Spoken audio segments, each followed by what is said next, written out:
Hello, my Nomad souls. Welcome to another episode of Wise Expats. Today, our guest is Lina. Lina is a communication and marketing consultant in Hungary, and we support her through the Gainful activity permit and the self-employed permit as well. Welcome, Lina. Thank you for joining us today. Thank you so much, Juliana. Thank you so much for inviting me. Great. So, Lina, tell us about your journey to Hungary and how did you become a freelancer? Yes.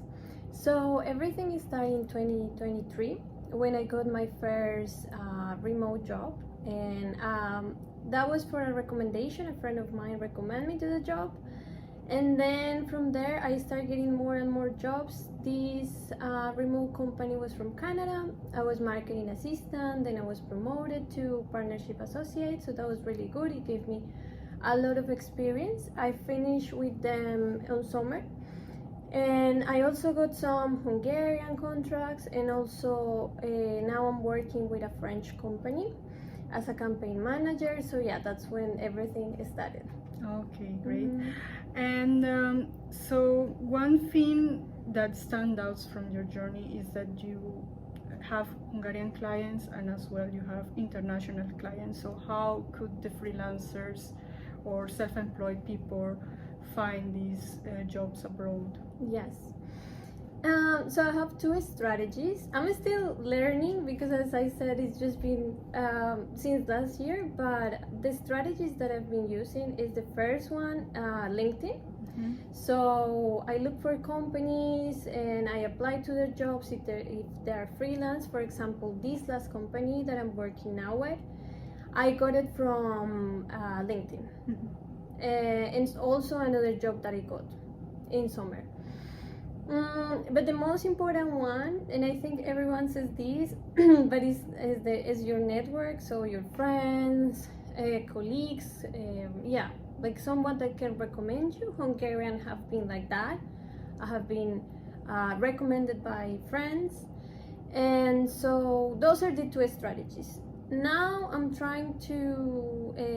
That's my goal for next year, is to try with Upwork, because I've heard it's really good and like you can find a lot of clients. We'll see how it goes. And also something that maybe is not, I wouldn't say it's a strategy, but it's an advantage that you can have, is that since we are working here in Hungary, the cost of living is cheaper, even though it's getting it's getting more expensive, but of course it's cheaper than, let's say, France or of Germany. So small and medium-sized companies look for people here, so they pay you a lower salary, but for you it's bigger because it's in here. So it's a win-win, and you have maybe in dollars or euros, so when you exchange it's more money. And lastly, I think it's also an advantage if you speak another language, English. I speak English, Spanish, but if you speak, I don't know, Italian, French, or even Chinese, I've seen that they need Russian. So, yeah. Okay, so being a freelancer, it has a lot of ups and downs. And what do you think it has been like the biggest challenge of being a freelancer in the Hungarian market? Yeah. I think not only the Hungarian, but in all the markets, is the communication style. To learn how to adapt to different communication styles, because Eastern Europeans particularly are really straightforward. They don't like long explanations. They don't sugarcoat anything. Yes. And we are the opposite of the spectrum. We Colombians tend, or Latin Americans in general, we tend to like just give, I don't know how you say, but yeah, just give long explanations. And so it's been difficult for me to learn how to be more straightforward. My two bosses, like the ones that I have, were from Ukraine, and they're more, I feel like they're more straightforward than the Hungarians. And so it's been a challenge, but I'm learning. And if you have the same situation, I would recommend you to read a book that is called the cultural map. And in this book, they will show you what are the communication styles of each country, what things you can do just to, adapt and learn how to communicate. Okay. Yes. So you have multiple clients, and how do you keep them secure and satisfy clients with all the projects that you're managing right now? Yes, that's a good question. That's a difficult one because you are going to learn that while you're working.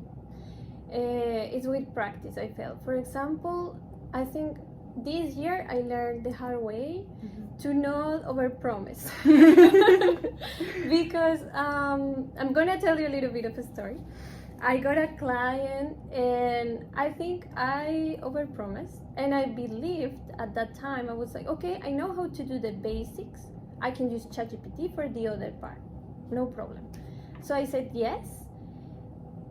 It was okay because we have 3 months trial, so it was not a big deal. I was like, okay, I'm gonna try and see. Well, it didn't went well. In a month, I quickly realized that it wasn't enough with ChatGPT, and so I terminated the contract, and it was okay. Like, as I said, it was 3 months trial, so nothing happened. But I realized that as a freelance, it's difficult to say no, because you want to get projects and but your reputation is important. Your responsibility as a freelance, you have to say no when you don't know. So that will be my advice, just to under promise and over deliver. That's a really good one. Just if you say, I don't know, I think I'm gonna take 1 week to do this project, say 2, and then you deliver in 1, and it's like, oh wow, you were faster.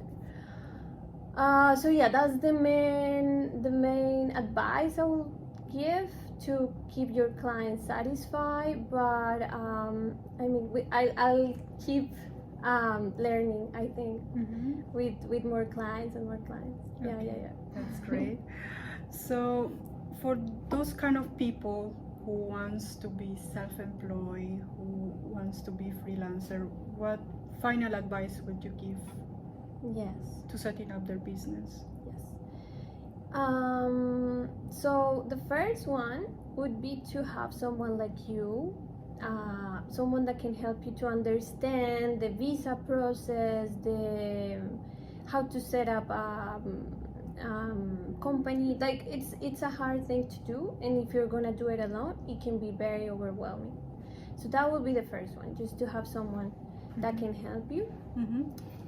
The second one would be to I think, like, start working on your personal brand, like you're doing now. You have your YouTube channel, you're having your Instagram, and so as you were saying, like, yeah, you get more clients like that. Also work, LinkedIn, but yeah, I think, like, working on your personal brand, that's something that I'm working on now. It could be YouTube, it could be, I prefer LinkedIn, but we'll see. Like, I prefer that one, but just to figure out which one is the best for you. And I think that I had also another one, but mainly those two. Yeah, and if you come here, for example, I think you and me came with a student. Yes. With a student.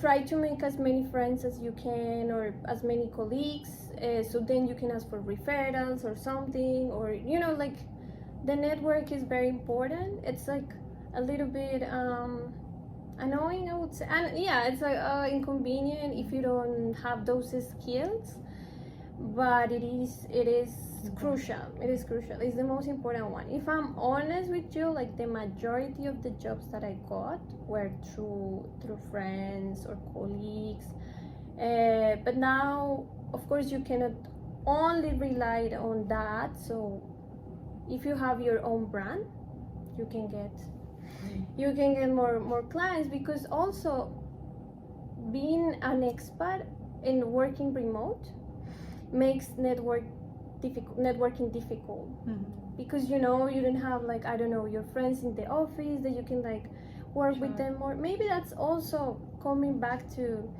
the last question. Also, another challenge is to just work on Slack and you never saw them. And so it's more difficult to make network, and of course if you are expat or if you live abroad, you don't have, it's not so easy to make a good network in the country, but you can start from zero, and now with like Instagram and social media you can find people easily. So how did GC consultancy help you with the residence permit application and the business plan and the process in general? Yes, so it was, I think, crucial for all my process. As I said, first of all, knowing about the visa. If you're a regular person that don't know about these processes, it can be really, really hard and overwhelming. Second of all, if you're Latin American, you speak Spanish, so that makes everything so easy. And the third one is experience that I wanted to share, and is that I applied to the visa this year with you on October.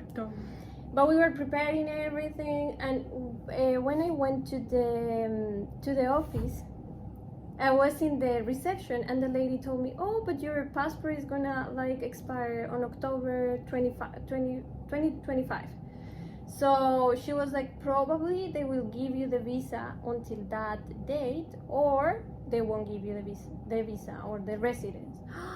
I was almost died. I was like, "Oh my god!" I straight away text you like, "Juliana, look what happened. I don't know what to do." And I remember you were so professional. Thank you. And so calm. You told me like, "No worries, I'll fix it." Like 2 minutes after, you sent me a letter like saying to the immigration office, like, "I'm gonna upload the passport later, so like no worries about it." And you told me where to go to get the passport, how to do it. And so yeah, I felt so supported by you, and that's also something that I think it's good that you have done all the processes. Probably if you were with a Hungarian, they don't know the process, they don't know the stress, they don't know that, for example, if that happens, like, "Oh, I don't know." Well, yeah, and they don't care to find out. Yeah, they don't care. Probably they will be like, "Oh, well, so you're gonna receive the visa like that, sorry." But you were like, "Oh yeah, I know." You go to the embassy, you go and do the thing. So I think that's also something that I'm really grateful for. Yes. And everything went really well. I submitted the passport and I got the visa actually yesterday. I mean, I got the card, I got it on the 28th.